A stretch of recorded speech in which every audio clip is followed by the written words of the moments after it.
Sule akhirnya jenguk Atzam di RS usai Natalie Holzer kecewa. Sule akhirnya menjenguk anaknya, Atzam di rumah sakit. Sebelumnya, Natalie Holzer mengabarkan bahwa Atzam harus dilarikan ke RS setelah mengalami demam tinggi.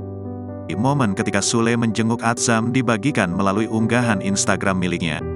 Sule berharap agar Atzam segera sehat kembali. Cepat sembuh ya Atzam, kata Sule. Diketahui, Atzam mengalami demam tinggi hingga harus dilarikan ke rumah sakit.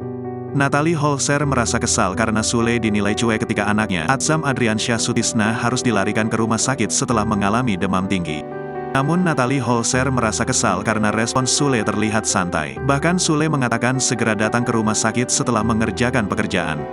Astagfirullah, ngerjain endorse dulu dan abis Jumatan, perasaan gak pernah tuh lihat dia Jumatan selama bareng-bareng. Tidak patut dicontoh ya bapak-bapak di luar sana. Jangan semasa bodoh itu sama anak. Kasih sayang bukan cuma materi, ujar Natalie Holzer. Tidak lama setelah unggahan Natalie Holzer beredar, Sule akhirnya menjenguk Atzam di rumah sakit.